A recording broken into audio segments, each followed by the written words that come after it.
one of the core essences of what a leader must be able to do is to identify where priorities lay. That immediately draws people back to what's important. You mentioned mentor a few times throughout your career. Do you still have a mentor? Even the best of the best always have a weakness to work on or a strength that they want to enhance. And very hard to look in the mirror and find that for yourself at times. I think what you described beautifully then is what you can learn from authentic leadership.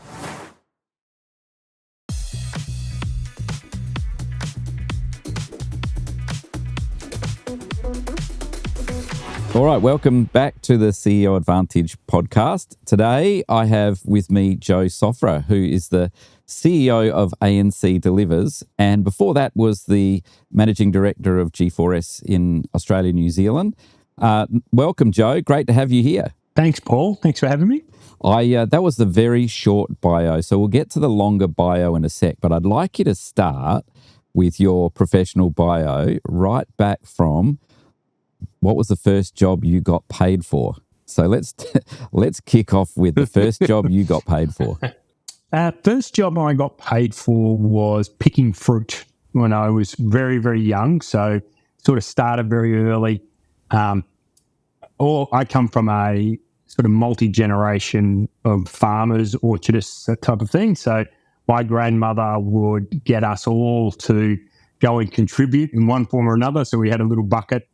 We would go and have to pick the fruit off the ground, the stuff that had been blown off. So we all had to go and contribute in some way.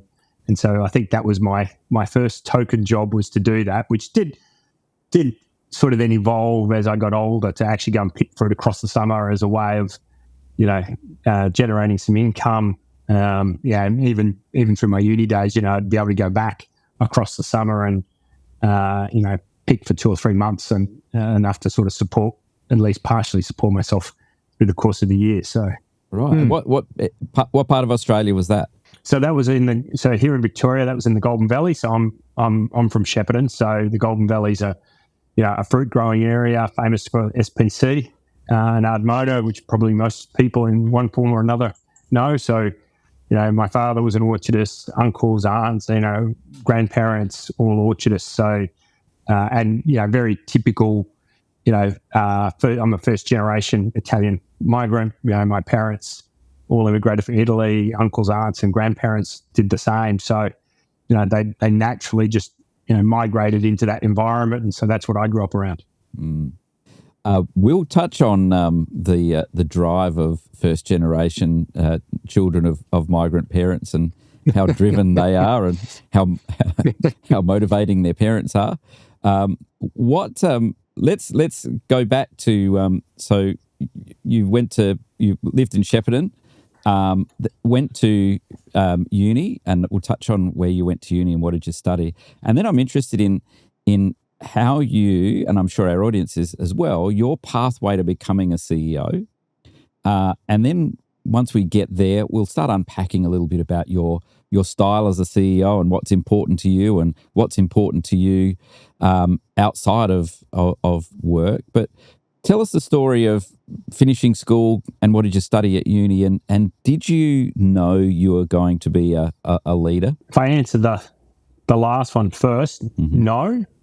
In all honesty, I sort of had to fight my way into uni a little bit, in the sense that, so I studied metallurgical engineering, which is quite a unique and probably narrow pathway, but basically trained as a metallurgist at RMIT in Melbourne. So, what was the old working man's college that was then a technical institute that ultimately became a university. And how did you decide on that?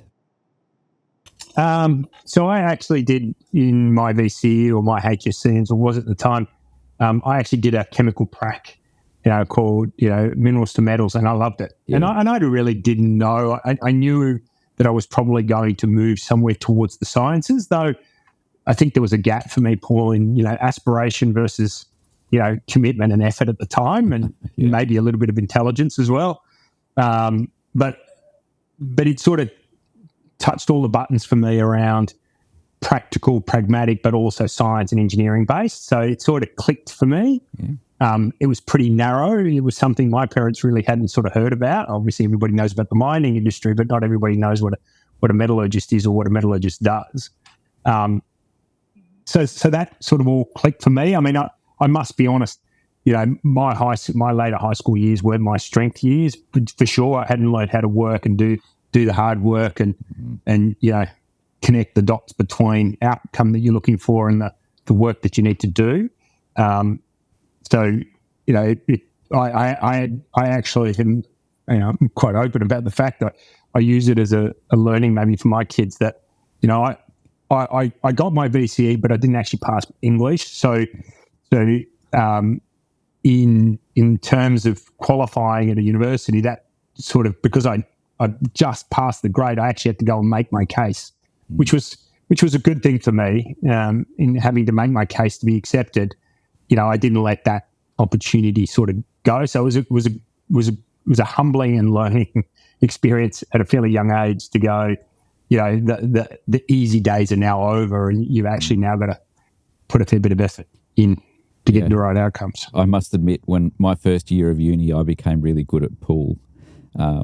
Because the bar opened at 11 and beer was 20 cents and they had a pool table. It was only when back in the days. Yeah, it was only when I realised sort of how much the HECS bill for screwing around was going to be. I was like, I better actually pull myself together. So you went to uni, did metallurgy. Then where did that take you? The wonderful thing about doing metallurgy at a university like RMIT was there was a requirement for us to go and spend our summers practically applying our trade somewhere. So, you go do 3 months in Mount Isa or Kalgoorlie or one of those places. So, I got to spend time in places like that. And so it gives you a really practical taste of what it means. And so, which I sort of was looking forward to, but elements of it I didn't enjoy as much. But just as I was graduating, sort of that final year, Australia went into a pretty significant recession, and that was led by the mining industry. Tanked, basically. All commodity prices really tanked. Getting a job was really tough, and I did get a role actually to go and join BHP in Whyalla. I remember going there as part of the whole interview process and then spending some time there, and I'd just gone, you know what, I'm not sure this is right for me, to be honest. It might have been the time just as I was driving past when they cracked open the coke ovens and there was nothing but black dust everywhere. I'm kind of going, I'm not sure. But I got given the opportunity after sort of some practical time out in the field to come and do a PhD at Melbourne Uni. So I actually decided to take that. I didn't know whether that was the right thing or not to do. Mm-hmm. And I'd sort of figured out how to work in my undergraduate. So I was actually a reasonably disciplined student in my undergraduate, but the PhD maybe gave me a little bit more flexibility. Yep. So I went and did it. I met people that are, long-term mates. The thing that a PhD sort of taught me, and I had no desire at the end of my PhD to continue in that academic environment, not at all. In actual fact, it really helped me cement for me that academia was not my place, but it taught me a lot of things. Certainly taught me how to be self-reliant and resilient, because I think, for a lot of people who do a PhD or people maybe who don't get involved in that process, at the end of the day, what you've got to be able to produce is something that actually contributes to new knowledge. And if you get that wrong, there goes 3 years of a lot of hard work. Now, obviously, there's steps and gates through that process to make sure, and there are people who are around supporting you to make sure that you don't get to that point. But for 3 months, once you've submitted your thesis, you are sitting there kind of going, is that going to make it through? And so there's a lot of learning, and then to even produce and get all your thinking and consolidate that in a way, certainly learn how to write. So going from having failed English in year 12, I was fortunate enough to have a fantastic supervisor who really helped me in that regard, how to communicate, not just written word, but also how to present my thoughts in a much more clear and cohesive way.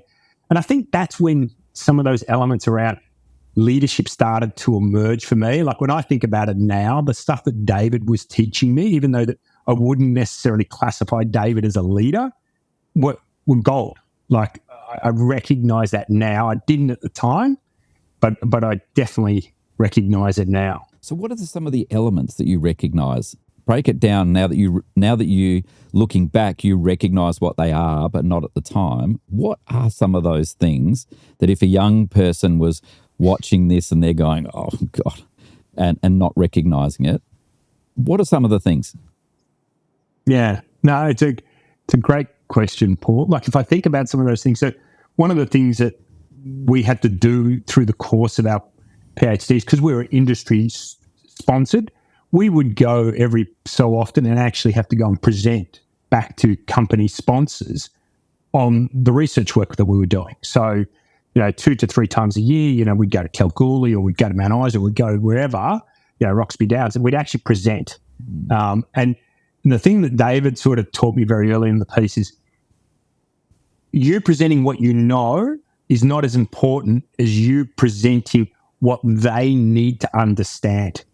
And so it seems like the same kind of concept, but it's completely different. So I would knock together my, all the stuff that I wanted to present, and I'd go and present it to him and go, well, yeah, I understand what you're saying and I understand the merit of what you're saying, but they simply will not.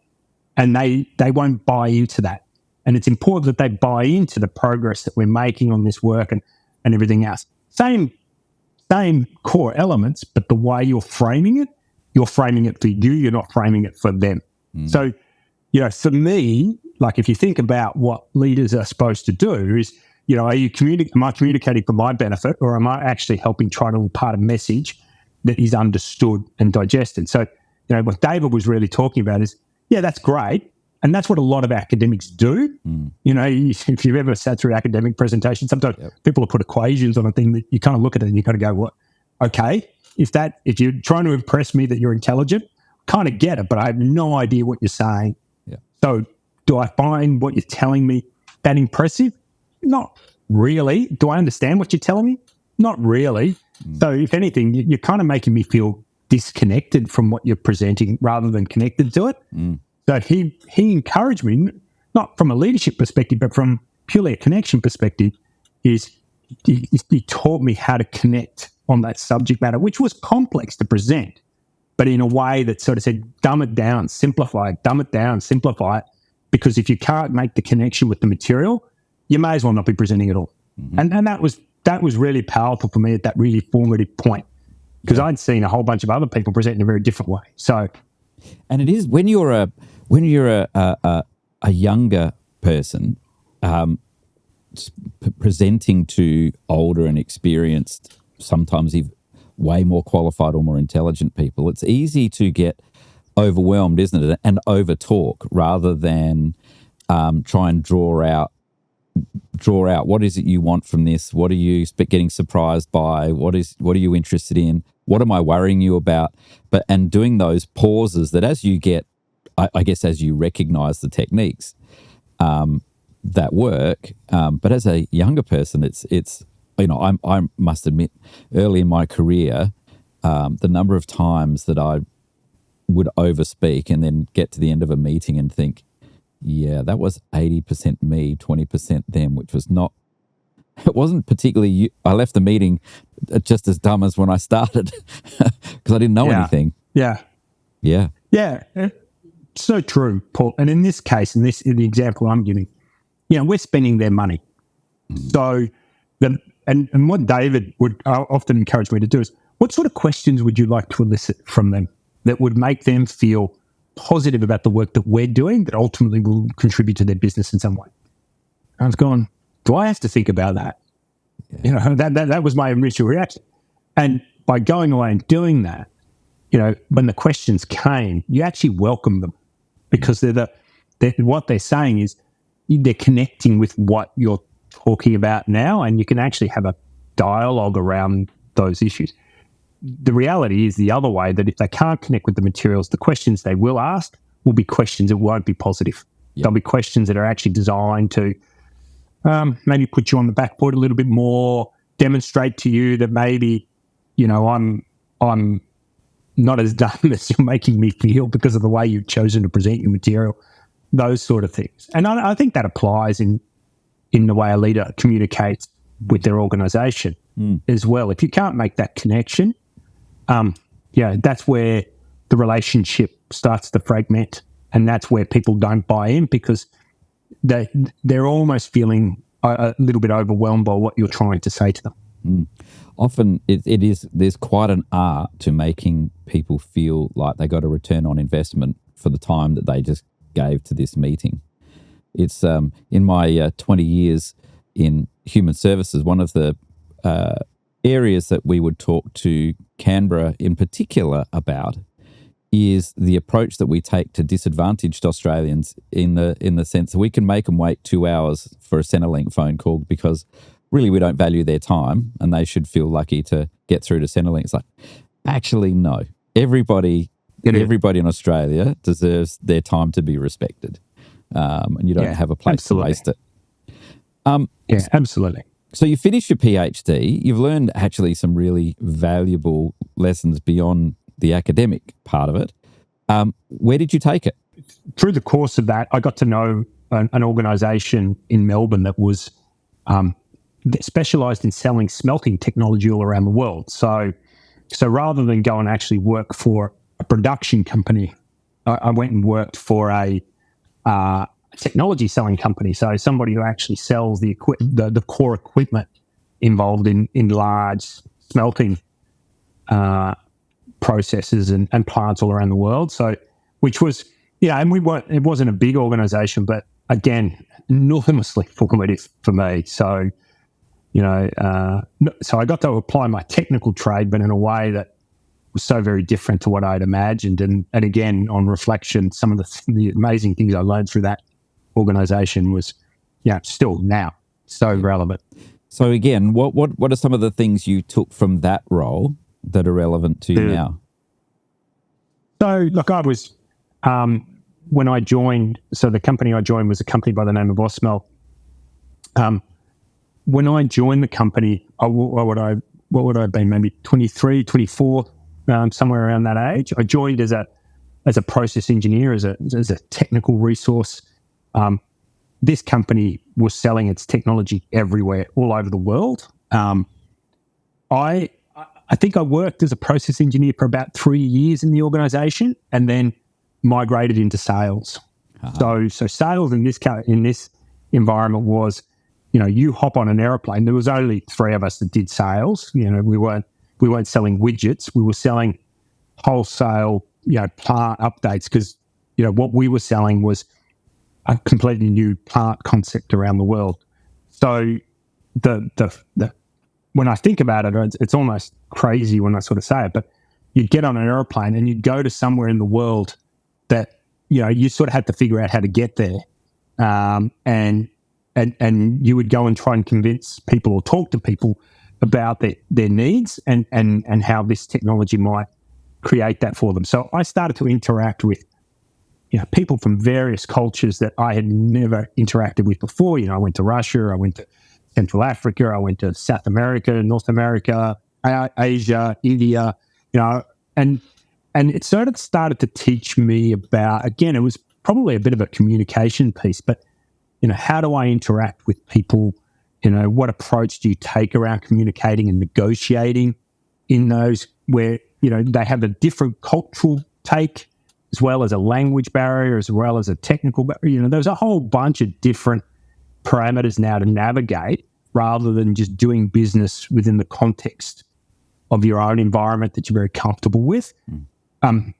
So, again, having that, it sort of forces you to have absolute clarity about how you're going to approach it. You've got to pre-plan everything you do now. I remember going, I think I'd only been married about a year. At this point, I was the head of sales within the company. We were in London. Fiona and I were in London at the time, and I sort of got a call from the office that, there's this group in Russia that's been badgering us for a little while to go and see them about this project that they wanted to do. And given that I was in London, don't ask me how they figured out I was in London, but somehow they managed to figure out I was in London. And this was well before iPhones and everything else. Come come to Russia, come and meet us. So now I grew up in an environment, Paul, and you're probably of a similar age, where, at the time, the Soviet Union collapsed 4 years before. Yeah. So the Soviet Union, for us was, the bad guys. The enemy at the time. That's right. And so, I stayed in London, got my visas sorted out, did all of that, and I flew over there. And you start to interact with people. I ended up going back to Russia, I think 20 odd times before we signed, a couple of big projects. I went and spent, time in Siberia. I went and did all of these things that, once upon a time when I was growing up, that was because you were in a gulag somewhere in Siberia. But you can imagine what it sort of teaches you. I remember, there were times when we were sitting there negotiating with these old ex-Soviet engineers around what we were trying to do. They didn't speak any English. I didn't speak any Russian. You're in these old mahogany rooms. He's got a pencil, I've got a computer. That sort of thing. But you're trying to get an outcome. Yep. And so, again, and particularly for a relatively young man, they're just enormous growth. Where else would you get that sort of experience? It's not a manicured environment any longer. You are there with maybe one other colleague. They've got 10 people. You're sitting in a room and you're trying to negotiate outcomes, to get the right thing sort of done and built in a very practical way, but also, you've got to be so conscious of the communication and everything else that sort of goes with that. So, it teaches you so much about how to interact with human beings. Absolutely. Getting involved in sales at a young age, whether that's retail, whether that's technical sales, selling anything at a young age and learning about discovering people's needs, discovering people's interests, finding out about them, but also organizing yourself and the sales pathway that people take from, even I can remember back a very long time ago, the old suspect, prospect, customer client equation of, don't try and sell too early, don't try and sell too late and close. But all of that technique required you to really hone your people skills. Then I think there are the sales guns who are just like, man, I'm going to go after deals. That was never really my bag. I was never a sales crusher, but those guys were really good and on another level. But I found that the relationship selling and work, that sustained relationship building skills that selling teachers, I don't think we do enough of that at school or through academic pursuit to value sales skills and sales process. Would you agree? Look, 100%, Paul. And you're right. If I think about, how leadership skills develop, the earlier you have some exposure to sales, and I'm the same. I wasn't one of these people that then said, hey, sales is my career going forward. It wasn't that I really wanted to be that. But it teaches you, for a start, you really start to understand what business and commercial acumen really is. It forces you into spaces that, you need to acquire knowledge. And so you acquire it really fast. You need to understand some basic parameters. In our case, it wasn't good enough any longer to understand the technology you're selling. You needed to start to understand how commodities were in, commodity pricing and supply was starting to impact some of these. You needed to understand, strategic selling as well as sort of tactical selling. You need to understand the marketplace a lot more. And so you needed to start getting into that. Then, to your point, I have a firm belief in that space that selling is not about convincing people that they need something.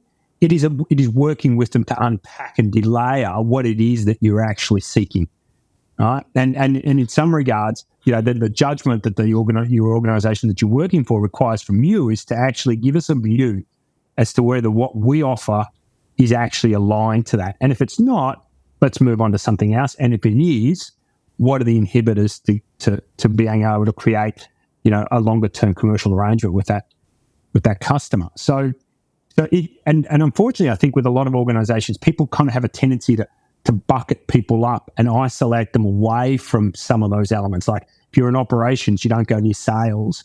And I kind of hold the view now everybody should have access to the customer. Everybody, because in one form or another, all organisations have a customer. And I remember even when, you and I, when you were with, SYC and I was with G4S and we were looking to partner, the customer may have had a different label on it, but the people that we were trying to serve, understanding those needs, everybody in the organisation should understand that in one form or another. Yeah, and that was a really good example. And let's go there. You and I met when you were running G4S and I was running SYC, and the client or the customer we were both trying to work with was the government, and it was a challenging contract.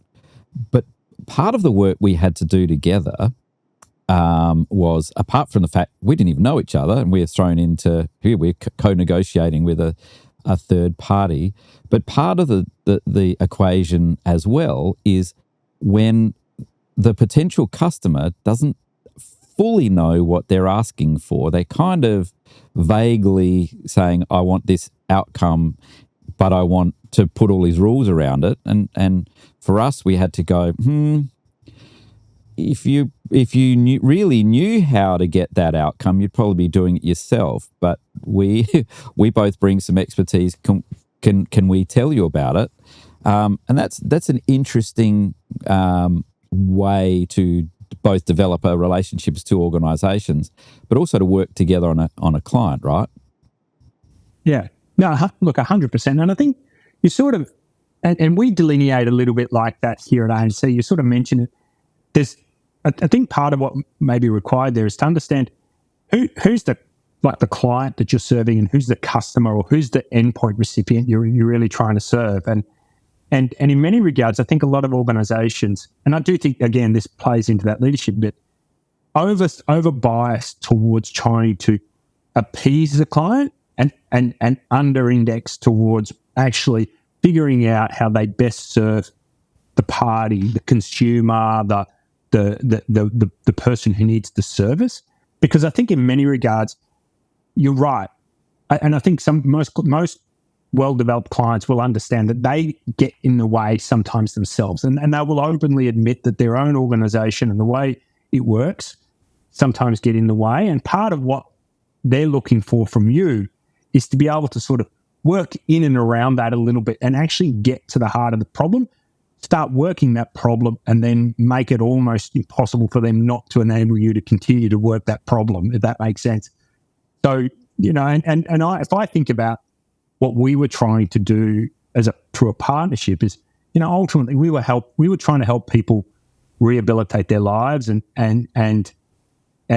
become, reconnect with community and as without going into the details of it, I think what frustrated both our organisations was we knew that there were certain ways that community worked that actually got in the way of that. And what we were trying to do was navigate that, find that narrow little path that if you could help that person get through that path, maybe they wouldn't go back and, end up on the wrong path again, which, and to some degree, we were trying to do that, both working with and alongside, and then maybe even around our client in this particular regard, which I think they are kind of understood that they were part of the challenge, but they're working with a set of rules that made it pretty hard for them. Yeah. What was interesting, so for our listeners, Joe was in charge of G4S, which is in Australia and New Zealand, was a massive organisation that was expert in delivering very large government contracts of different kinds around the world. And SYC was the organisation I was running for quite a long time, and we were pretty expert in having the social science background and the design processes built into us to work in community and work with government. And I remember the first time that it was suggested that SYC, a large not-for-profit, should partner with G4S, a very large, very, very large for-profit entity. And I remember going, well, this is going to be an interesting contract negotiation, isn't it? Because we're both going to come at it very differently. But we didn't come at it differently, did we? Both of us were looking to get really good outcomes for the client, also make sure that it was commercially viable for both organisations to do it, but mostly to also demonstrate that you could, the clients that we were being asked to work with, the community was had pretty low expectations of them and for them. And both our organisations will work, which is what I really enjoyed about working with you and your team at the time, is that we both had higher aspirations for that client group than even the customer did, didn't we? Yeah, definitely, Paul. And I think when I sort of reflected on that, I think one of the things is that both organisations sort of understood their purpose, their why, and because I think the why that most organisations hold sort of, it takes you above the profit requirements or the commercial construct of your business, but it actually keeps communicating back to the people within those organizations as to why do we exist, why do we do what we do. And so, I think there was a good overlay between our respective whys. And I think in part it drove us more broadly than whether or not, we're a for profit and you were for a non-for-profit. It turned out that was just a tax status, didn't it?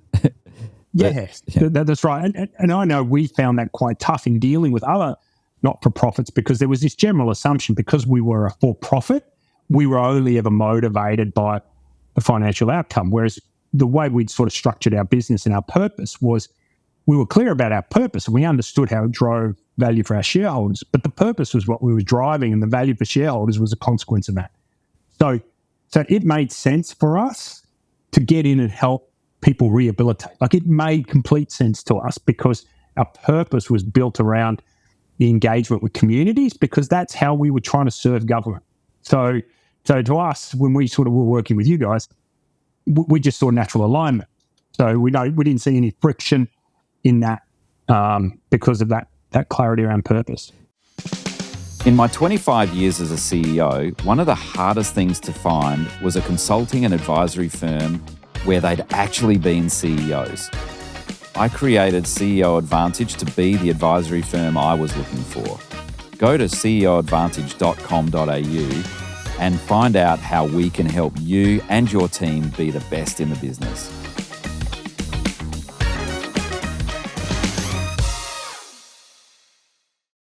Yeah, it was really interesting. Early in my career, these 4 boxes, sort of cascading boxes where you'd see people who'd done accounting, for example, and they'd be saying we need to focus on the dollars and focus on expenses and do all those sort of things. And I'd go, that bit just drops out as a consequence of delivering well. And if you, the way to deliver in more places well is you sell well. And if you create a value proposition that you can sell and then deliver in lots of places, money falls out. And the better you are upstream, the more money falls out. So focusing on, I get the money is important and what are you going to do and, the tax and I get all of the compliance bit. But if you focus all your energy on the dollar box, you'll find you won't make that many. But when you focus upstream on the value, the sales and the execution, so much money falls out of it that, just pay someone to take care of it. Now, for all my accountant friends, I'm sorry about that. I didn't mean to disrespect your profession, but it's incredible, isn't it, that often, particularly in large organizations or where private equity starts coming in or bankers start coming in and they're talking about big dollars and they want you to focus all your energy on really good spreadsheets and really good pitch decks. You go, that's not where the value lives. That's not where we're going to make money. You talked about the word value quite a bit, which I think is an important one. Again, and as leaders of organizations, are we able to actually articulate how our organizations create some sort of value, and do our people understand that? And a lot of, as you say, a lot of organizations do that really well, and there are a lot of organizations that, as you say, sort of focused too much on the consequence and not enough about on the generation side. So let's come back a few steps. What was your next move after selling geological equipment? What did you do after that? So I joined a company called 10X, which now ultimately was purchased by BAE Systems. Mm. Yeah. So I went into defence. Don't ask me how I got there. I do vaguely remember. So I went in as a general manager now. So I sort of, when I'd left Ausmelt, I'd gone from sales into sort of heading the larger division within that company. But I was starting to feel now, I started to feel like that big fish in that tiny pond. And, I was looking for broader experiences, but leadership experiences now. I was pretty clear now that what I wanted to do was to start to lead. So did something happen that like did a light come on that like actually this leadership thing is now something I want to pursue? When did that little germ of an idea take root? Yeah, look, it definitely happened when in my time with Ausmelt, in the sense that, as I went from sales and then sort of started to take that divisional responsibility, I just really enjoyed that piece around sort of working with people and what's the strategic objective here? What are we trying to do? Getting people involved, understanding that.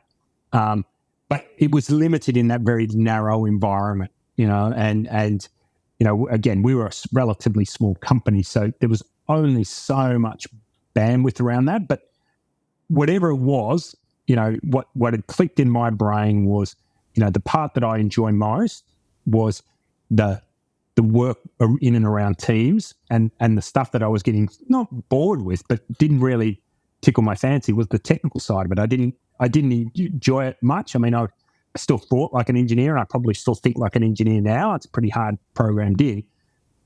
So what I actually did when I started to look around, I actually looked for two things, whether that be right or wrong. One is I was looking for that broader managerial kind of role.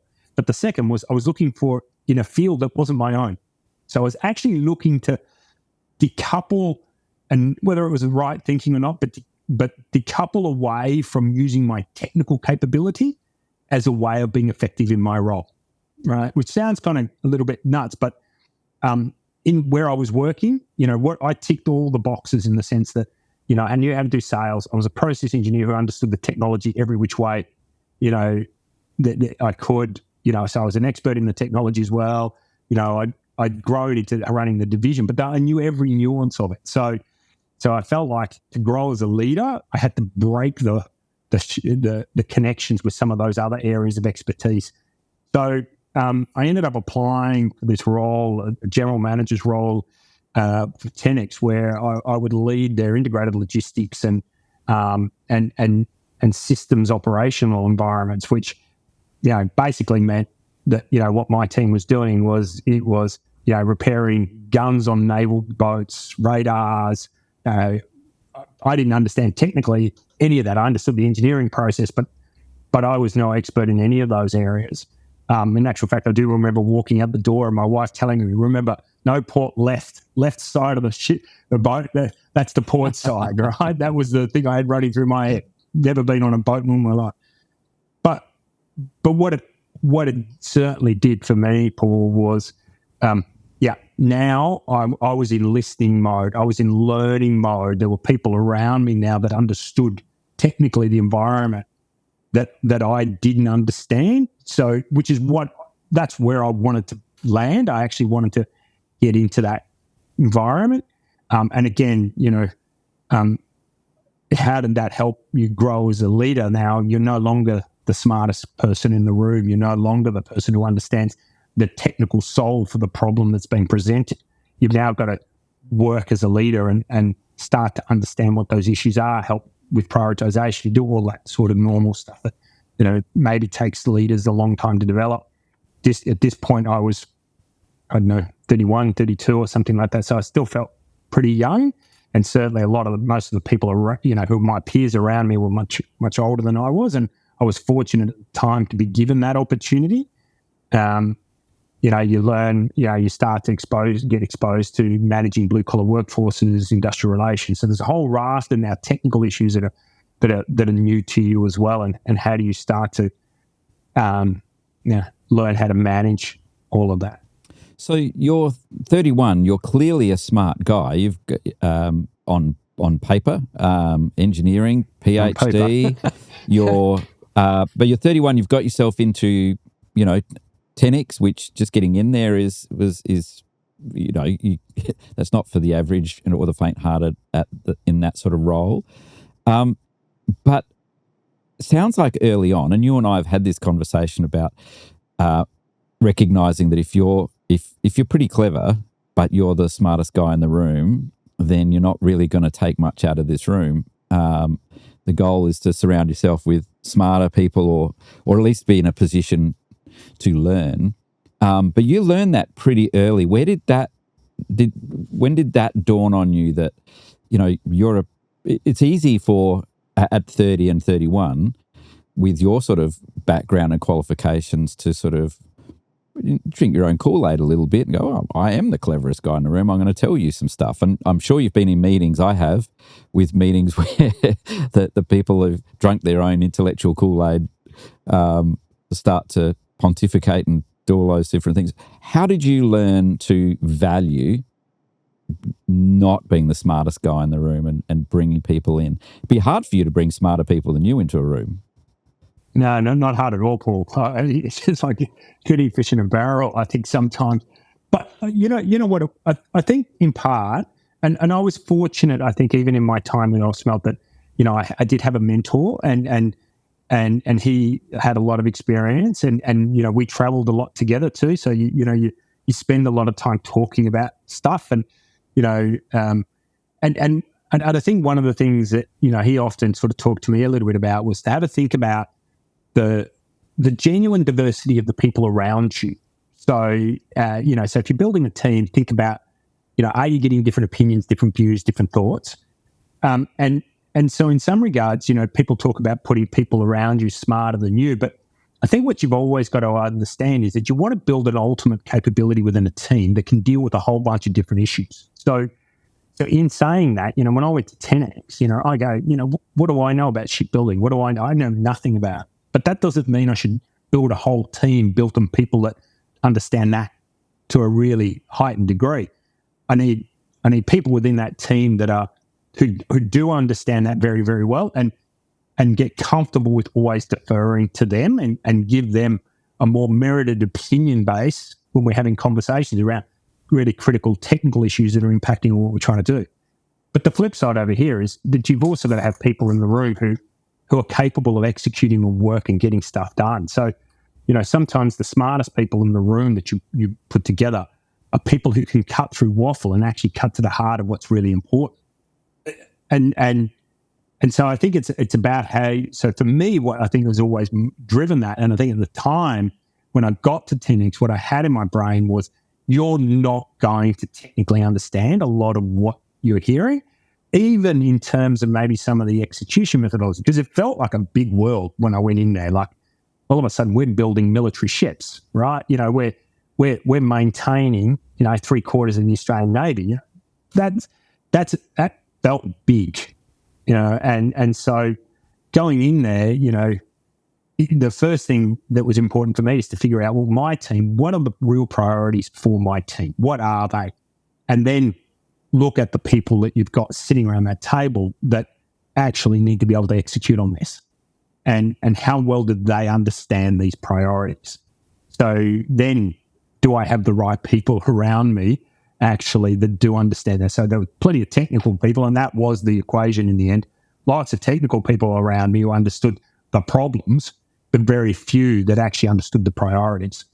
So we had to rebalance that capability. So, this is a really powerful point for, if you're listening to this and wondering what senior executives, the skills you really need, managing to, one of my favorite acronyms, GSD, get stuff done, particularly when you're managing groups of highly technically proficient, smart people working on things that are complicated and deep, to manage meetings that don't go on for hours but deliver nothing, right? The art of getting stuff done as a result of a meeting with really smart people, again, is easy as a concept, and you read it in all of the management books that you've got to be able to do it. But it's the art of getting stuff done with smart people is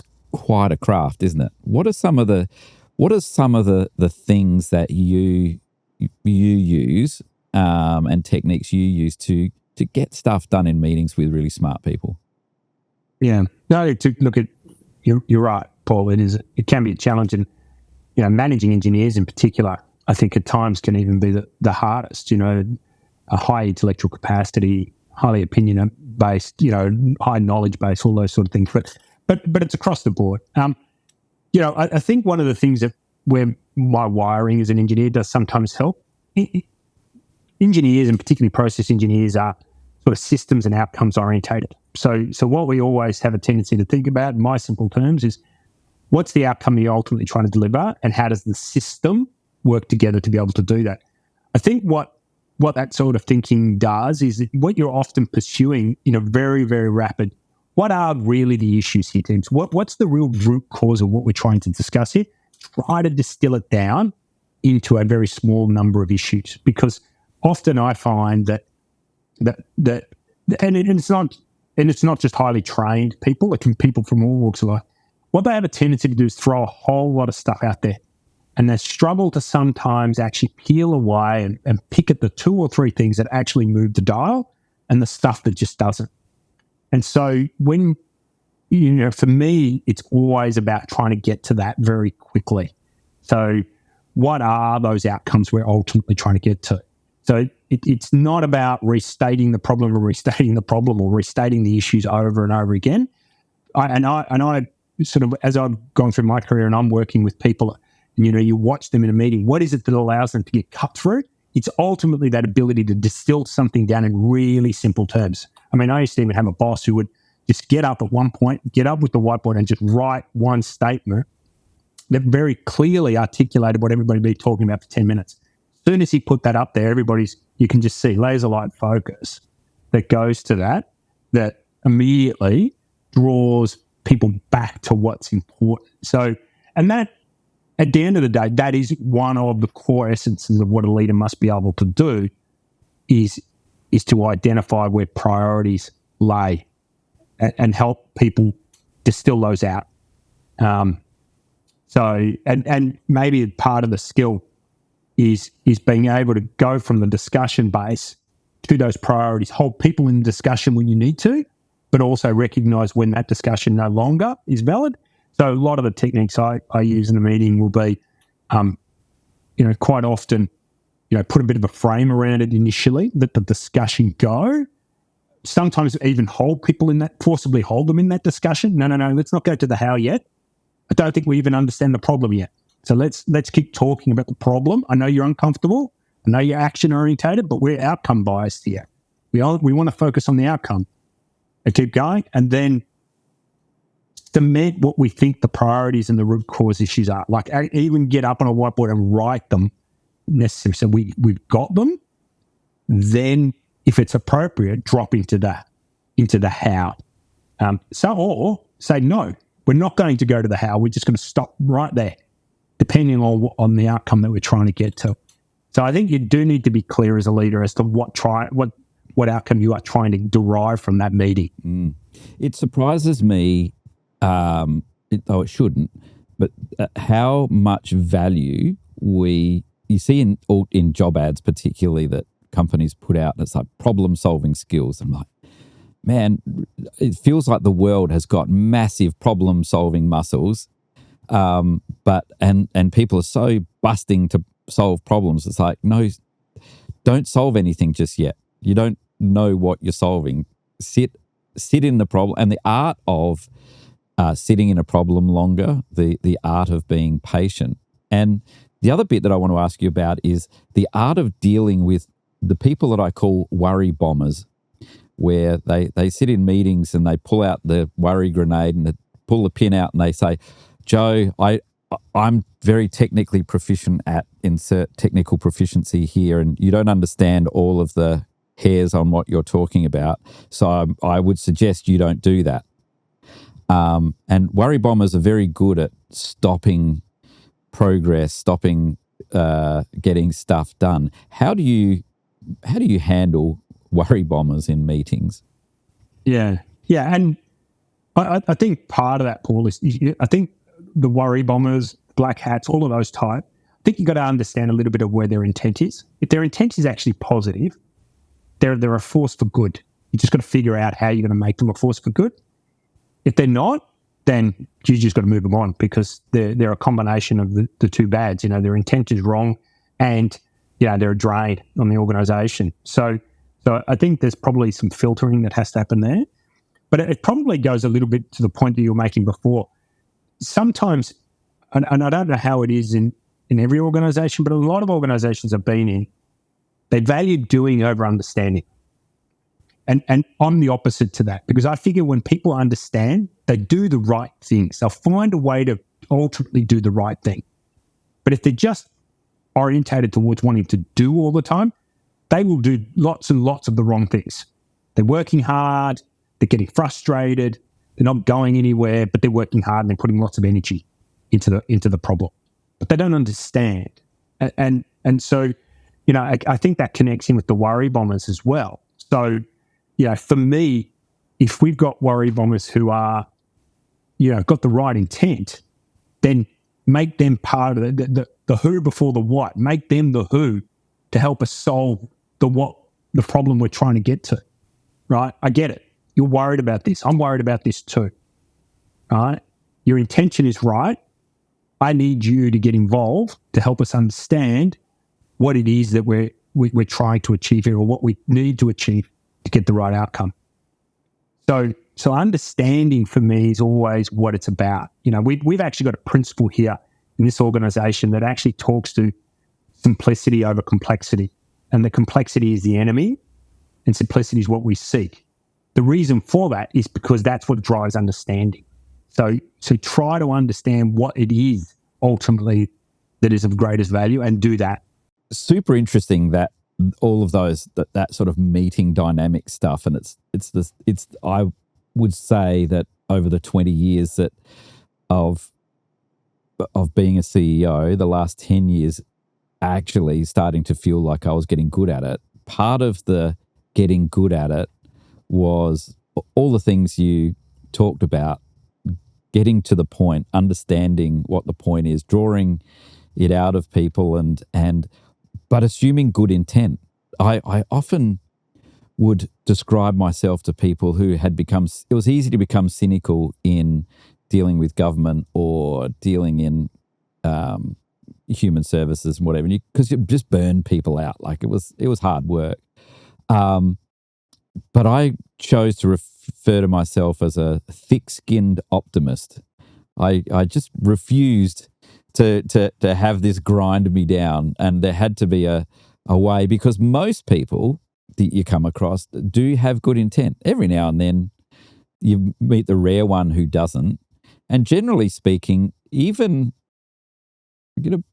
people who are incompetent have good intent, and sometimes it's your job just to maybe create the boundaries for them to just stay in their good lane and not drift out of it, right? Such a great point, Paul. And I often find it quite, I think about it quite a bit, that a lot of organisations actually sort of gear the way they work for the 1 in 1,000 malintended or misintended individual, but everybody else is actually trying to do the right thing in one form or another. And then I go, but leadership is about the positive. It's always about the positive, isn't it? And I'm very in my brain, and it's taken me a long time as well to sort of figure it out, but I'm very clear about what leadership and management look like and how they're distinct, and what management is and what leadership is about. And for me, one isn't good and one isn't bad. They're both good, but they have different emphasis and different focus.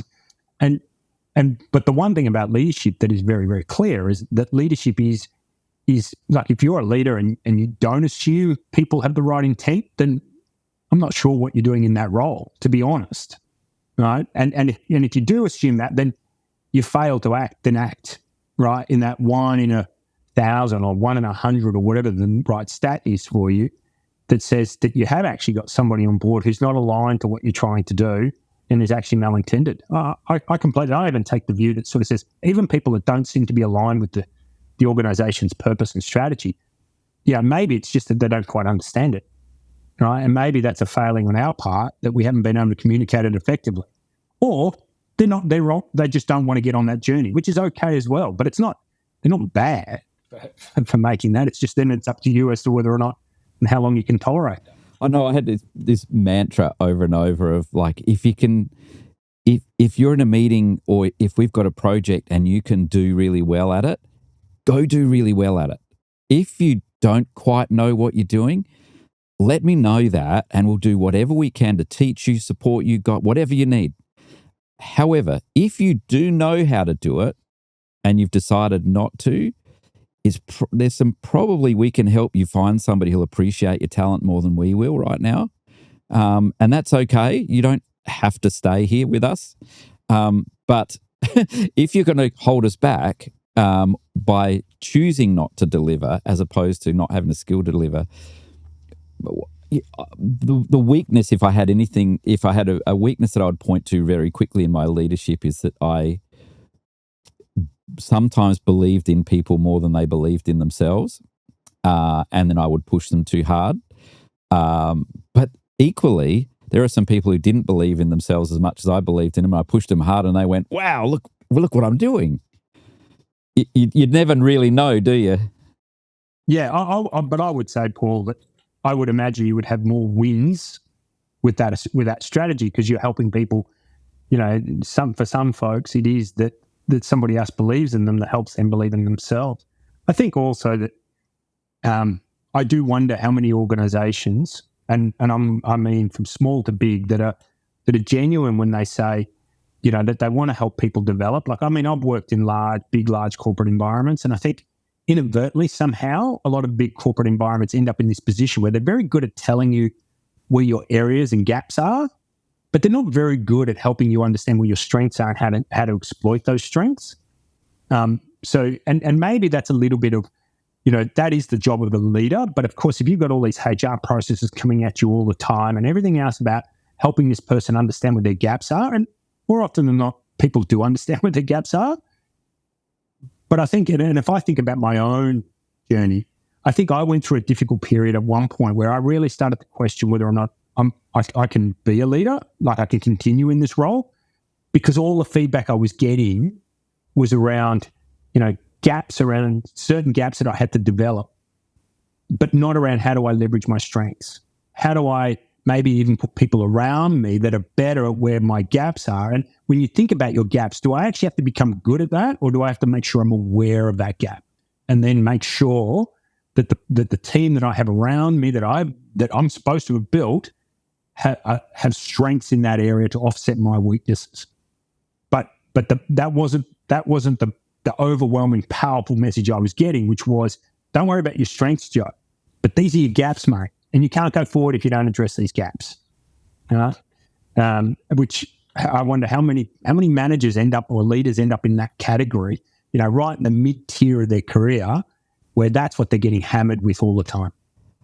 Absolutely. It's incredible, isn't it, that I can, now that you're saying that, it becomes present for me as well during that middle patch of my career around this focus on your weaknesses. And I can remember, it's just in my nature to rebel against getting told what what you need to do. And like, well, I'm going to rebel against whatever you're about to say next. I can feel it.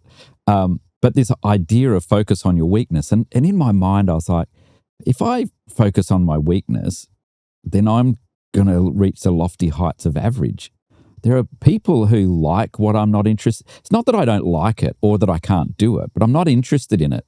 But there are people who are interested in it, and I'm interested in people. So why don't I surround myself with people that could be my friends or people that are colleagues who are interested in the stuff I'm not interested in, and I convince them that what I'm going to do is fun, and then we're just going to nail it. Why would I want to get good at that stuff when I don't even like it? And we, as a team, we would have some weird people who had weird interests outside of work, but together it was a killer team and we had great fun. So you've touched on a couple of important things, Paul. One is, be aware of your own weaknesses, of course. Have a sense as to, what are you going to do to build those or address those weaknesses? In some instances, it is, I have to get better at that. I have to work on that. There are other areas where, I'm just going to make sure that I have people in my team that are going to challenge me in those areas and be better at that than I am. So have a plan or a strategy, because none of us are ever going to be perfect. But as you sort of say, really, it's not about perfection. It's about average. And so the other part that I'm always conscious of, and having led a few sort of larger size businesses, leaders have to have rein on their HR departments.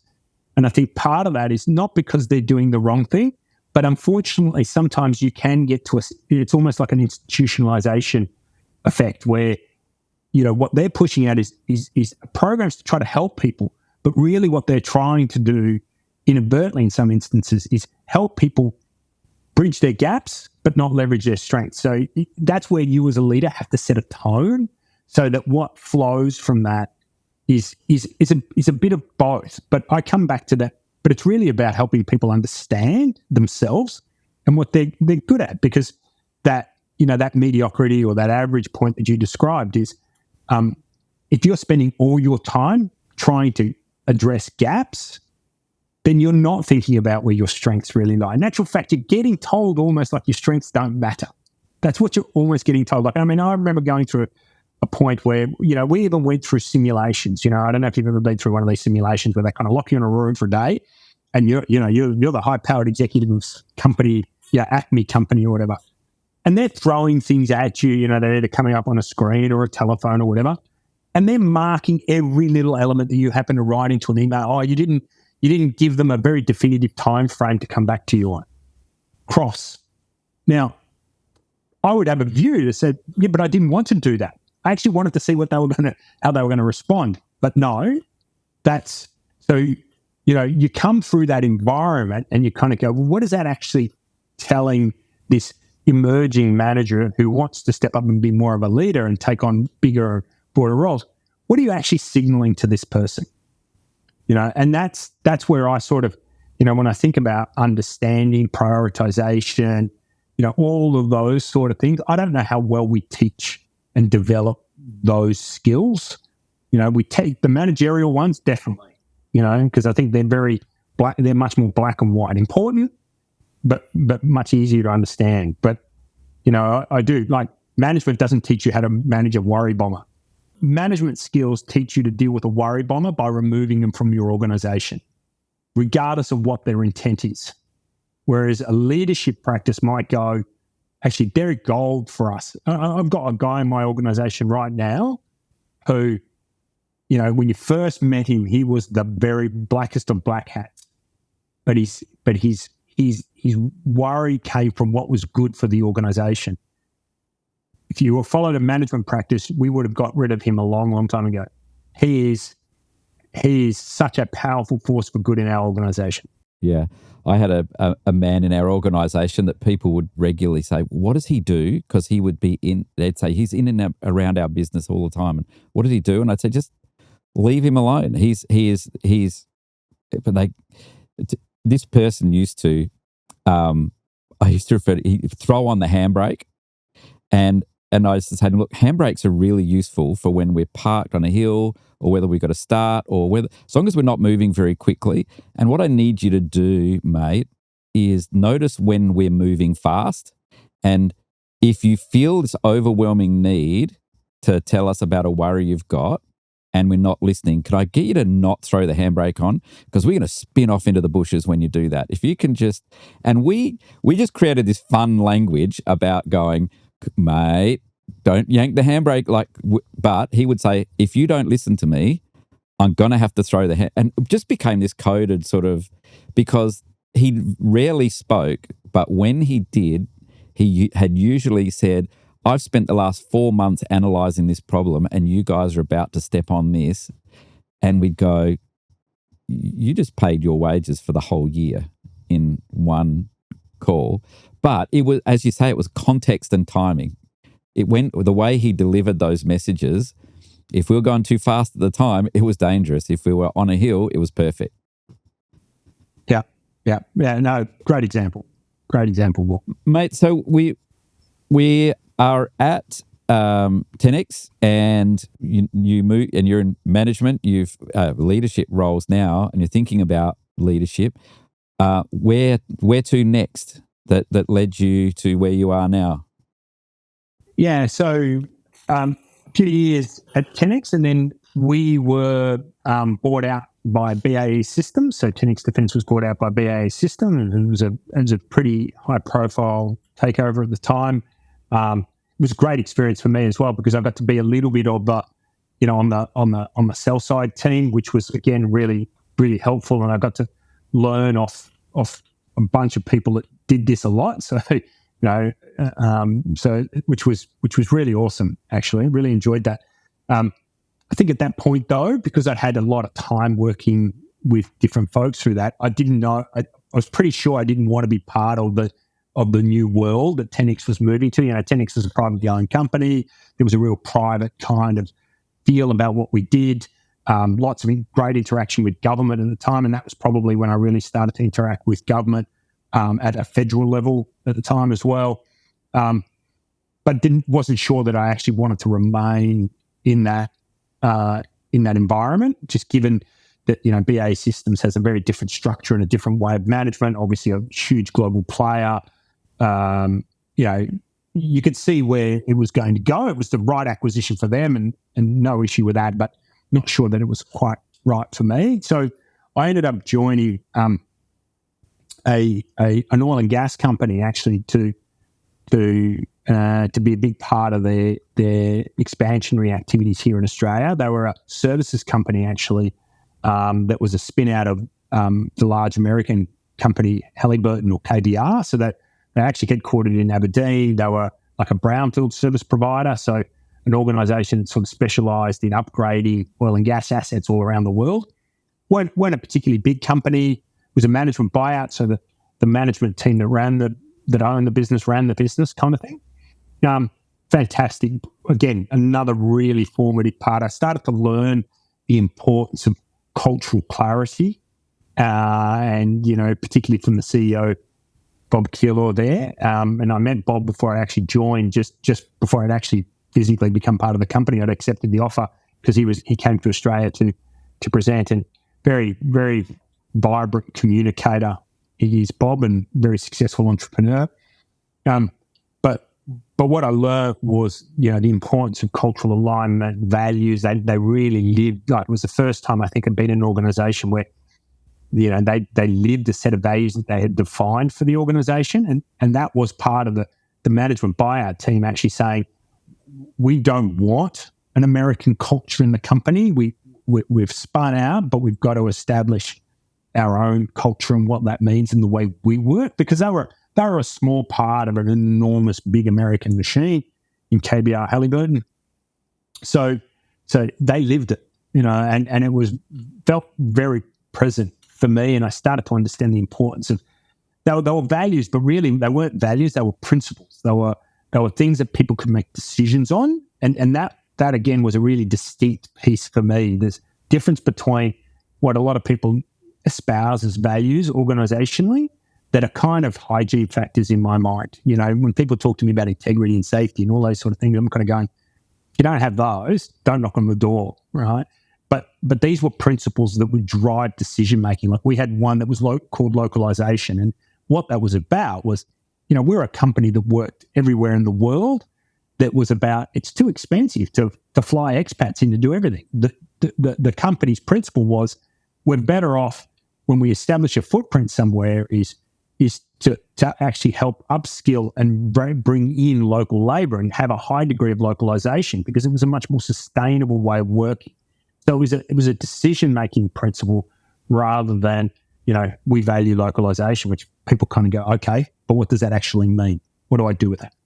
So that was a nimble organization, even though it was reasonably sizable, but they sort of taught me a lot. Like I remember meeting, and he's now dead, but the then CFO, Duncan, and I love Duncan. I met Duncan the very first time I flew to Aberdeen, which was, only a few days after I joined.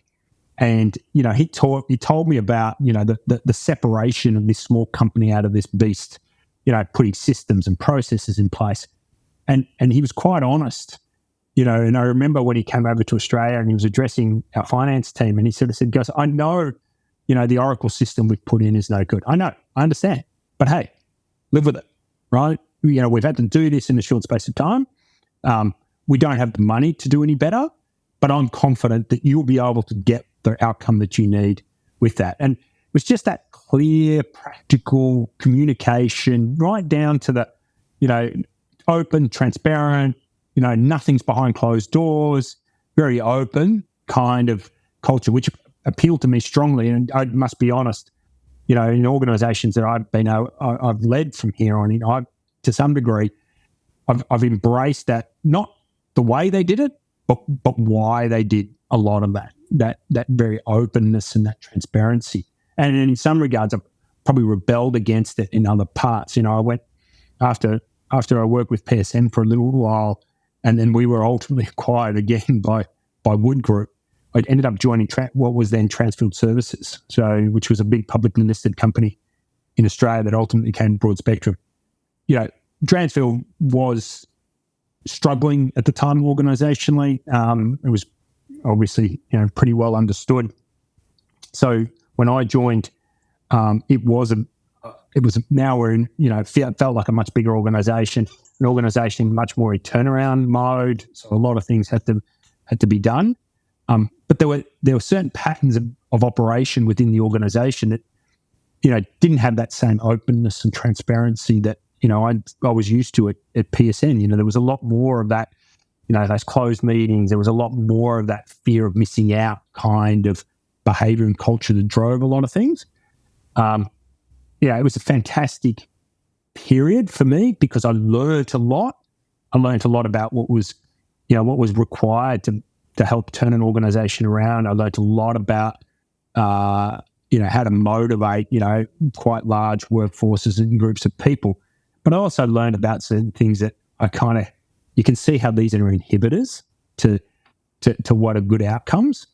And in some regards, I do wonder whether a lot of senior execs in those businesses, and I was reporting to the group CEO and managing director.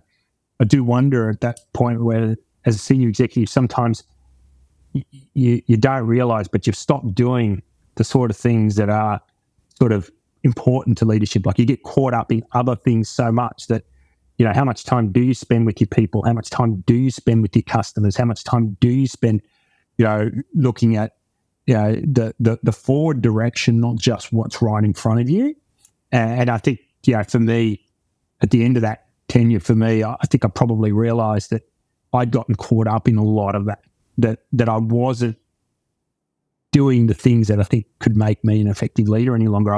I was sort of caught up in a lot of other stuff, but not the things that actually moved the dial, the things that actually helped the division I was leading generate the right outcomes. And I think what you're talking about, if in management speak these days, is I think what you described beautifully then is what you can learn from authentic leadership, and then how somebody who is learning from an authentic, the Oracle system isn't perfect, but it's what you've got.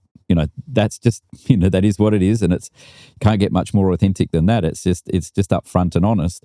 And you learning from that and embracing it, but then working in an organization where, authenticity can start to get squeezed out of you a bit, can't it? If you're surrounded by buzzword bingo, or everyone's leaning on the shovel, or they're captured by the worry bombers, all of those different things in a culture can turn authentic people into something different, but they usually break away. Like, obviously, how long was it before you broke away from that culture? It was 5 years. It was Wow. 5 years, though. And I think part of that, Paul, is I can split those 5 years into two halves quite clearly. And I think when I think about the first half of the mission, there was this deep sense. We had a new CEO, Graham Hunt, came in just at the same time that I joined, and there was this energy within the organisation about what we had to do to turn the organisation around. So he created clarity. It did feel like we were working as a team to actually really overcome those things. And so there was a burning platform within the organisation, all of those sort of good things. And I guess we were coming off a low base. So as we were getting these improvements, that everything sort of felt very positive. But at some point then,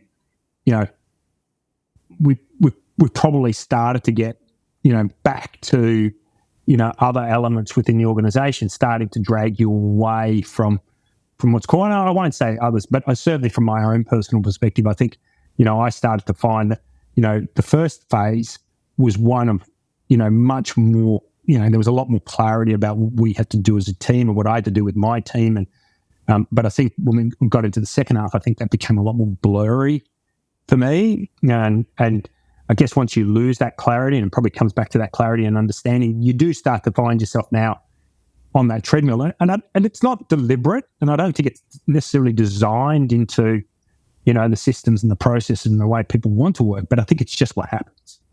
And there are simple little things like, there's a meeting head office, but you want to be on the other side of the country talking to one of your customers. You kind of, the pull of gravity sort of pulls you towards that meeting rather than actually that one's more important. It's those kind of little things that start to get in the way. And I must admit, after I left, Broadspectrum at that point, after a period of time, I think if you'd asked me after I left what I was looking for was probably more of that, without being clear about, I think after some time to really reflect on it, it was very clear. I went through that process of really understanding what I wanted to do as a leader. And, I'd been given the opportunity to take up a couple of roles, but in each of them, I could see where, there would be real value for us as a family, for instance, and make more money, do more. But then I go, but it diminishes the people leader side. And that's the part I really wanted. And I think it took me a long time to really distill it down to the level like, this is the part that I actually really enjoy the most. And of course, when you've got your partner in your ear as well, who's kind of, sitting there sort of half silently, but going like this and then like this, if I'd only listened to her a little bit earlier, I probably would have figured out, what works best. And I think it was interesting, even when I did join G4S on that one, was because they're a big organization. But I remember having the conversation very clearly with some very senior people in London when I was going through the process with them. And they described to me how they run their regional businesses. And because I got to be honest, I was saying no through the process. I was saying, yeah, no, that sounds good, but, no. I think it was only once they really talked me through how they run their operations that felt very different to what I was used to and more of what I wanted. And that's how it turned out to be. Yeah. You talked about taking advice from your wife, and I know that many successful leaders, and the hours you do and the travel you do when you're a CEO, and the amount of headspace that being a CEO occupies, means that your family really it has a job too, don't they? If a CEO's family is very much part of, whether they like it or not, or whether they want to or not, they're a part of the journey, aren't they? And often I know when I had been interviewed and was asked about my success, and I said, it's yes, that's very nice of you to think that it's me, but it's really not. My my wife, we do this job. She's just, you don't see her in it, and she's not officially employed. But gosh, when I go home and say, this is what's happened, what do you think? Or this is what I'm thinking of doing, what do you think? And my kids sort of saying, oh, Dad, can you help me with this? And I've had a tough day. Your whole family does this job. How have you managed that part of your life? I would say at times really poorly, Paul. But you're absolutely right. Your partner plays so many roles. Sounding board. Picks up all the leftovers when you sort of jump on a plane and disappear. Anchors so many parts of what you actually espouse to be the most important thing in your life, but in reality, you've actually balanced it differently to that reality. And Fiona, used to always say that we kind of get to whisper in your ear, but then there's this work thing that's screaming in the other ear. So at times they do get drowned out. And I remember when I left Broadspectrum, I thought I had a helicopter view of what was going on at home and everything else. And because I had time to reconnect, and my girls were sort of, my eldest was around 13 at the time, and my youngest was, sort of 7 or 8. I don't even think I had a satellite view, to be frank. Well, it was a real eye-opener for me as well. It was part of my critical reflection that, I was really in danger of, particularly with my eldest, of really eroding a relationship that would probably, maybe in some regards would never be properly built because of that distraction. And it's not, it wasn't well balanced. But you're right. It is, there's definitely a family that supports a job like this one. But having said all of that too, that if I think about it, and if I think about the way I take up my role now, I'm hoping, and maybe if you put a mic in front of Fiona, I hope she would say the same thing. I'm a much more balanced person, not just because of how I balance what goes on at home and work, but also the way I approach my work now. And it doesn't create for me the same stressors that it used to. And that's not because the job's necessarily different, but it certainly is because of the way I approach the job. So and maybe that's getting a little bit older and wiser and all of those sort of things. But, that area around what drives your contentment in life is a function of all these parts. It's not work over, there's a work life and there's a home. No, there's life, and then it's made up of a whole bunch of different things and how you approach that. So I think in part, I'm hoping I'm a more effective partner and father because of the way I approach life in general, but particularly about how I manage my work side of it as well, I hope. I know she might have a slightly different take. But my dad used to say, refer to me that I would have been a two-fingered tradesman because I'd learned things the hard way. So I'd buzz one finger off and not realise how it happened. Then I'd buzz the second one off and go, oh, wow, I'm not going to do it again. But better pay attention. Better pay attention. And when I was younger, I thought of that as that Dad was having a go at me. But as I got older and more experienced, I realised, I am a two-fingered tradesman. I learn things the hard way. And that's not necessarily a bad thing if I'm paying attention. So learning to pay attention, but learning to keep showing up. And as you get older and wiser, you sort of go, oh, they're the sort of, when you're younger, it's because you're a little bit, maybe you're a bit stupid. But as you get older, you sort of go, I embrace that stupidity a little bit because I kept showing up. Or I kept not getting discouraged by having a finger buzzed off. Let's fast forward now to ANC. We won't skip G4S too much. You can decide how much G4S you want to bring into the story. But even for if you're a viewer rather than a listener to this, you'll see Joe's T-shirt, which is awesome. But talk about how you've landed where you are now. What's the path to get where you are now? Well, I guess probably by now most people have sort of figured out that my journey has been a little bit sector agnostic in some regards, Paul, and maybe that was a little bit of my early learning too. Is that the skills that I'm acquiring, are probably more around management and leadership, and being able to apply those into different environments. It's a little bit of figuring out what's common and what's different. But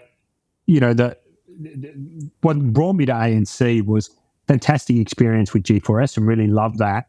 But I think I was also starting to get to a point in my working life where I wasn't looking, I definitely wasn't looking, but I wanted to do something now that, to me felt like, maybe I had more influence over, more control over. I could work with people to do something actually quite special. And that's not to say that, the work that I was doing with G4S wasn't really valuable. It was really valuable and it was really rewarding. But you're still a small piece in a really big machine. And to be honest with you, I think when I got the inevitable tap on the shoulder from ANC, I think the bit that connected it for me was firstly, the owners of this business and what their passion and their direction was. And I just engaged and it just really connected really strongly. I mean, ANC is in last mile delivery, we're a high service, high quality assurance, but we work for some really big brands and we're a real partner to those brands. And that's quite energizing. And the bit that for me, before I sort of said yes to ANC was I could see just based on the information that had been presented that they were doing something special, but I don't know that they fully understood why and how. And I think part of that was some of the exciting stuff. It was, you could clearly see there was a gap in strategy and the way we did things. COVID had shifted and influenced a lot about what we were doing.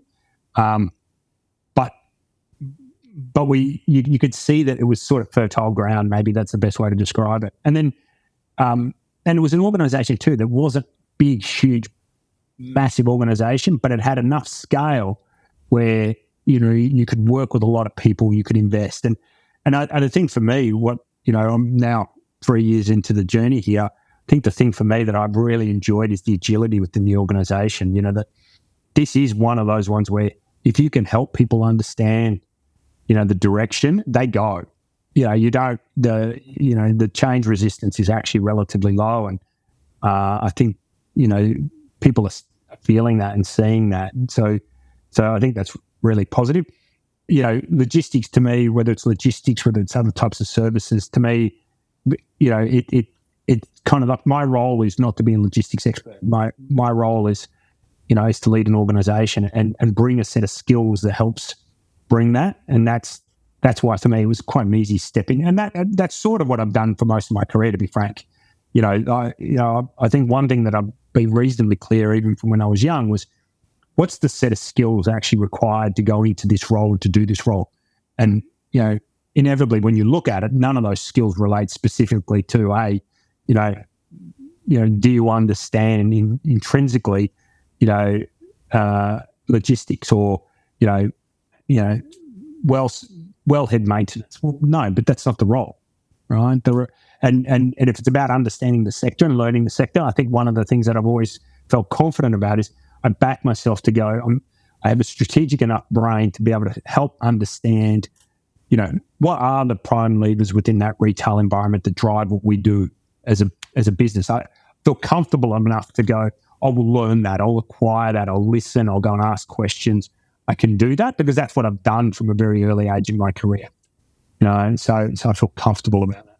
And storytelling is so important, isn't it? Taking all of those complex pieces and creating stories that connect with people, because they're all showing up with their different whys, their different motivations, their different outcomes. But if they're part of a story and whether you're the narrator or the writer of the story or the whatever role that is, storytelling is so important, isn't it? Now, tell me about the Smile Start Here and the story that's connected to that.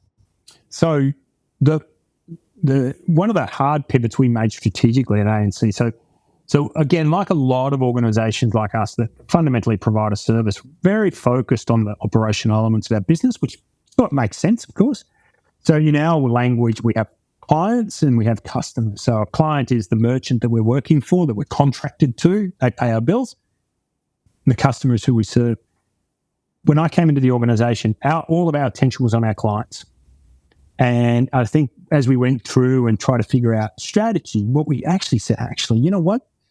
The thing that we control is the outcome to the customer.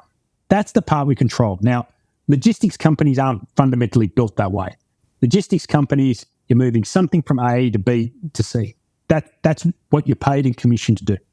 But we're a last mile company. And so in some regards, we need to be customer-led, not logistics-led. And I think that was the aha moment for us very early in the piece when we were doing this work to say, if we care about value, not about quality, but value, actually what creates value for our clients, we should really manage a positive outcome for customer.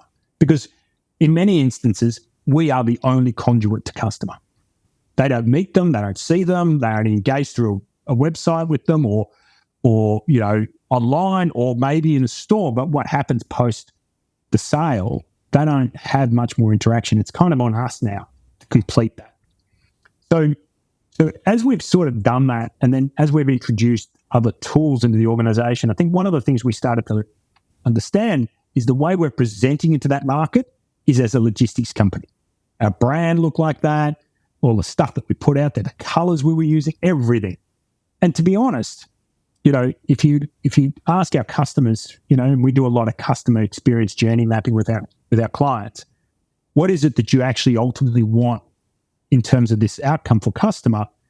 It's, a sense of high assurance, of satisfaction, of wanting to promote their brand, of all of these things. So what we've tried to infuse back into our brand is this idea that if you had to imagine it is, we want the customer to be smiling at the end of that interaction with us. So if we've come in and we've delivered, a bookcase and we've assembled that bookcase, we've spent half an hour in your home, for people to actually allow people into their home to cross that threshold is a trust issue. We ultimately want them smiling at the end of it. And the message back into our people is the smile actually starts with you. So if it's our staff, if it's our delivery professionals, that's where it starts. So in some regards, and the feedback we got when we changed the brand in particular, and we held off on it until we felt that it was the right thing, that we'd gotten other things in place. The overwhelming feedback from customers, and we were getting, we have our own sort of star rating system to elicit customer information and data and insights, was it's pretty hard to be upset when somebody rocks up wearing a T-shirt with a smile on its face saying, smile started here, right? Yeah. That's Brilliant. what we want. We want that experience to be a positive one for them. And I know that forgives a lot of issues, in the sense that, we got our delivery professionals running around contending with traffic and a whole bunch of issues. Of course, that inevitably means if you've made a promise to a customer to be there in this narrow window, that sometimes those narrow windows aren't met. Now, they understand that. Now, if we're all about trying to manage that outcome for them, then what we should be doing is being very front-footed, sharing expectations. And then if we rock up with a smile and a brand that sort of promotes that, that you're more likely to get the right outcome from them. So that's the sort of logic behind it all. It's brilliant, and thank you for sharing that. I had a water filtration business in Sydney in the 90s, and was fortunate for that to have been pretty successful. But we'd go into people's homes and install water filters, and sometimes plumbers back in those days weren't necessarily as customer-centric as we would have liked for the premium product that we sold.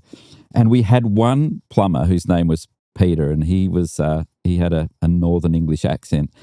And we couldn't get him to wear his Blundstone boots. He always wore volleys with the laces undone. He always had his shorts hanging too low, so when he's under the sink, he fit the plumber's description. And he would go dink, dink, dink under. Oh fuck! Oh sorry! Oh fuck! And we'd go, oh Peter, you've got to. And people would complain about Peter because he looked dishevelled, and we and the sales guys used to complain, don't send Peter, and all of that sort of stuff. But Peter was reliable, and the other guys were well dressed and well turned out, but they weren't always reliable. And Peter was. So we got our salespeople together, and we brought Peter into the room with the salespeople. And we said to the salespeople, when you make a sale, what we want you to say is, if you're really lucky, you'll get our best plumber. And our best plumber is Peter. Now, he doesn't dress the best, and he might say fuck, but what you'll know is you're going to get the best installation ever. And we turned, so customers that used to complain that Peter was in there and he was, swearing and all that sort of stuff, then used to ring up, say, "Oh, we were so lucky we got Peter as well." And we turned it from a terrible experience into a positive. He didn't change a thing. We just changed the way we framed it. And the customers loved him, and he loved it too. He loved being a legend, and fortunately he didn't get worse with it as well. Joe, a couple of things as we wrap up. You mentioned mentor a few times throughout your career, and one of the things you and I have talked about before is I'm stunned at how many people get to senior positions, and you go, "So who's been your mentors, and do you still have one?" And they're like, "Oh, no." And I think, man, I don't know how you do that you're hanging around in a bad neighborhood if it's your own opinion you're getting all the time. Do you still, you're really successful and you've been successful for a long time. Do you still have a mentor, and do you still value mentorship? On the latter point, I highly value mentorship. And mentorship, I think, does come in different forms, or, in the sense that, I guess to some degree, if you're always open-minded to learning, people around you in one form or another become sort of, subtle mentors for you, either because you're just very disposed to watching and learning and then maybe having a conversation with people about it. So whether they know it or not, they're mentoring you or coaching you. And I've had formalized mentors definitely through my career, and often where I've actually gone and sought them out, be they a mentor or a coach, whichever it is. And I'm very very clear in my brain, Paul, that even the best of the best always have a weakness to work on or a strength that they want to enhance, and very hard to look in the mirror and find that for yourself at times. And even if you are critically aware of it, it's very hard to sometimes have that person in your camp that's actually helping you improve that. So you need to purposely do it. I don't have one right now, but I'm definitely in that space where I go, I want it now. Again, it's been a few years, and I feel like you're right. It sometimes does feel like you need somebody to be able to talk to you either about something that's very specific to you or what you're trying to do, and to be able to flesh that out. So, yeah, I either that, or you're going to learn. You're going to take your father's analogy, which means, you've got to learn things the hard way and the slow way. I was a CEO for a long time. You've been a CEO for a long time. Having a truth tell. Lots of people tell you what they think you want to hear or what you want to hear, and they're trying to please you a lot and all that, which is great, wonderful. As long as you don't drink your own Kool-Aid and take advantage of that, and that happens sometimes as well. And that's where a mentor can kick in and just sort of. My wife plays that role sometimes as well, where she gently lets some air out of my tires a little bit and says, "All right, you've been surrounded by a lot of people telling you what you want to hear, champ. So here's some things you need to hear." And it's amazing the value of being curious, but also being open to having people. I must admit, if you let the air out of my tires too quickly, it doesn't go so well. But no, well. But you do want that person in your corner that you ultimately understand is actually trying to do best to support you, but is also not going to avoid telling you those areas where you need that. Now, in some regards, if we're lucky enough to build teams where we've got one or two people within those teams who have the confidence to every so often fire one across the bows, great.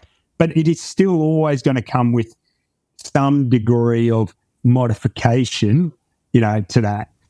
So yeah, I'm feeling it at the moment, Paul. I feel like, I probably need to put somebody in my corner quite deliberately now to just help me think through the next phase of, what I'm trying to do. What do you do next, mate? Thank you so much. We've gone for.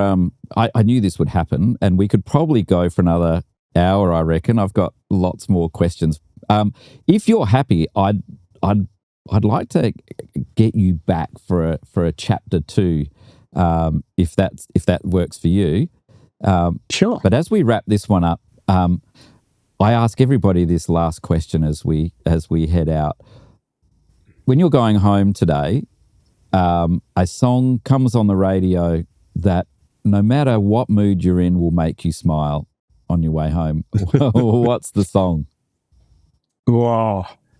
What's the song? Oh, geez, that's a really good question. Look, I'm definitely an 80s fan. So, and, you know, much to the chagrin of my kids, you know, there's a number of U2 songs, for instance, that really hit that button. Depeche Mode, those sort of songs. So I don't know if I've got one, but there's a number of that, and I am in the, you know, the high color, high vis kind of 80s mode. A lot of, you know, so you know, and God bless Spotify, because now you can just download, you go straight to the playlist, right? And so I'm definitely in that. I'm definitely in that category, right? And look, and I'm a Queen fan, so, you know, songs like Bohemian Rhapsody will never get turned off when it comes on. So, you know, I have it a for those who are closer to me. You know, I love that's a great Queen song that, you know, will never get turned off when it comes on the radio for me. I have a Queen. My kids have an instruction for my funeral song as a Queen song, which is there you go. Don't stop me now. Yeah, I was going to say they're already planning it, Paul. That should be the part that worries. No, they're not planning it. That was me. Joe, thank you so much. It's been awesome. Really great conversation. Thanks, Paul. Really enjoyed it. Looking forward to catching up with you soon. All right. Take care. Thanks, mate.